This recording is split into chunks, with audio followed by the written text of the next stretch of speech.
What is going on, guys? MMA Island team, we got the fight picks, and we are back with UFC headlined by Thiago Santos and Glover Teixeira, which we thought was a number one contender bout, but guess not. We'll talk about it when we talk about it. But in this one, we got Max Griffin taking on Ramiz Brahimaj. Brahimaj was supposed to fight a couple months ago, and then I think test positive for COVID, at the last minute. Yep. But he gets his UFC debut coming in from LFA, and he's taking on Max Griffin, who hasn't had the greatest of UFC career, and I think you could say kind of especially in the past few fights. But before I get into it, pass it on to Zach. So Max Griffin, not the most impressive as of lately, or really ever for that matter. This man always spaces out his wins in between tons of losses. And I want to start off by talking about Ramiz Brahimaj. Now, if you know who this guy is, you know what he is good at, and he is an absolute wizard on the ground.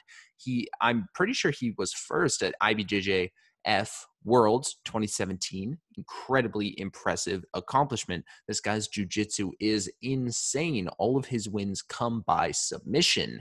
He is submitting everyone out here. And also, he has one of the things that BJJ guys never really learn how to do, and that is wrestling. You'll see this a lot. BJJ guys don't really know how to wrestle. Ramiz Brahimaj knows how to wrestle. And on the feet, he isn't great. He isn't bad. He's serviceable. He's serviceable on the feet. While Max Griffin, I do believe, has the striking advantage in this fight, I believe it's close. I don't think Max Griffin is going to put on like a striking clinic or anything. I don't think he's going to outclass Ramiz Brahimaj on the feet. That's just not who he is. He doesn't have the technique.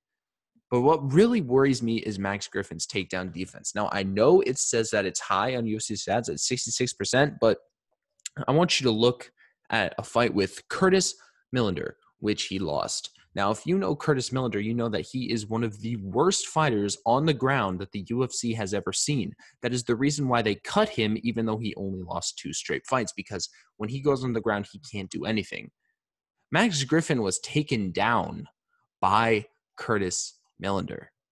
That is not a good sign at all, especially when you're facing Ramiz Brahimaj, and he's been taken down by wrestlers not close and grapplers not close to the caliber of Ramiz Brahimaj. He's been taken down by Mike Perry. He was taken down 6 times by Colby Covington, but that's Colby Covington. That's going to happen. And he was taken down by Alex Oliveira. I see this fight going this way. Ramiz Brahimaj taking him down to the mat, taking down Max Griffin, and getting the submission kind of early on, because his submission defense, Max Griffin's submissions defense, we don't know really how good it is. He's never really faced a submission artist the caliber of Brahimaj, I believe. And I think that's going to show. I'm going to say Ramiz Brahimaj, second round submission. All right. Well, we started off last card by going off with agreement, but we're starting off this card with a disagreement, because Wonderful. I'm going to take Max Griffin on this one. Man, not the craziest amount of confidence from my side. Everybody knows I love my underdogs. I love picking the underdogs. I only picked one last week, and he lost, so that sucked. But Zach and I have been having some pretty good weeks, especially since we've been back. I think I got 3 wrong the first week, 2 wrong last week. So, hey, we're doing pretty good. So I'm going to start this out by going on with Max Griffin. Why am I going with Max Griffin? A couple things. First thing I mentioned when we were talking about this is Max Griffin's UFC career has not been the greatest. Last 5 fights, he's 1-4. And the one win coming against Zelim Imadaev, who has not been the greatest UFC fighter in the world, to say the least. Really expect more from those guys, but man, the thing is that he's had these close fights. That's one thing that I think is something you can put towards Max Griffin, especially going to a split decision with Alex Cowboy Oliveira. He had the majority decision, as I mentioned, with Imadaev, and then the split decision loss to Thiago Alves. Yeah, I don't know, man. There's a couple things that I talk about when it comes to this. So just looking at Brahimaj's submissions and all that, he hasn't submitted a guy who hasn't had a submission loss before, outside of one guy who's 0-1.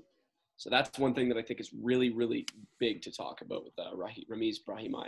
I could be off for whatever reason. The site I'm using, that I need a new site, man, because I always complain about this site, even though it's a dope site. But especially with, I think it was last week, Victor Rodriguez. It said he was 4-1 heading into the fight, and then it says 5-2, and then the UFC says 7-2, and I'm like, what is going on? So yeah, I don't know, man, but from what I'm seeing right here, that Brahimaj hasn't submitted a guy outside of the guy who's 0-1 that hasn't been submitted at least once more outside of that. So that's a really big factor to talk about. And another big factor to talk about is that he's also 0-2 in fights that go to the third round. So that's in the last 4 fights. 2 of them are in the last 4 fights. He's 2-2 in his last 4. And the thing is about Max Griffin. Max Griffin typically loses via decision. And in his last, 23 fights, never been submitted. And I think this is one thing that I was really crazy. I ended up watching back Tough 16, and I never realized that Max Griffin was actually on the elimination for Tough 16. And I've actually never watched Tough before. I don't know why I said I rewatched it. I've just been rewatching the old Ultimate Fighter seasons. And I'm watching the Ultimate Fighter 16, and I see this guy who I've never seen before, and then Max Griffin, and I'm like, okay, Max Griffin's going to kill him. He's in the UFC right now. And then, what do you know? Max Griffin gets submitted in the 3rd round. So, again, you mentioned we haven't seen him face these sort of submission style, like submission crazy, like skillful submission guys. And you could say that Brahimaj, it definitely is.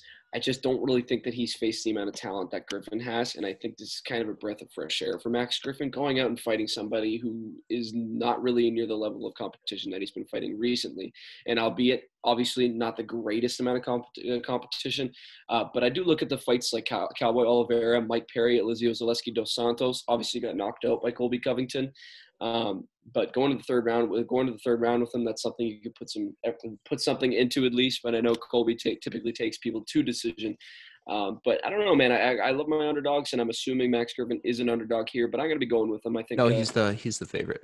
Is he the favorite? Wow, yes. Really? Okay, well, I guess I don't love my underdogs, but I'm going with Max Griffin on this one. I just think that this is an easier competition for him than he typically has. And I think that if this fight goes to the 2nd or 3rd round, I don't really know how we're going to be looking at Brahimaj. Brahimaj typically having those big first-round submissions, 55 seconds, 46 seconds, 24. Most of them are under 1 minute. So and I don't know, man. I typically agree with those takedown stats, and the takedown stats is what, 66%? Yeah, defense for 66% for Griffin, and I know you mentioned the couple bit of takedowns from lower-ranked opponents, but I got to go with Griffin on this one. I think that he's got the better chance. So I'm going with Griffin on this one. We got a disagreement. You guys know what that means. You got to break the tie down below. I have a feeling a lot of you guys are going with Brahimaj. So, hey, if you're going Max Griffin, just let me know, please. You got to let me know in the comments. Just make sure you do. Point is, man, make sure you guys are just liking the video, subscribing to the channel, and make sure you guys check out the other Fight Pick videos.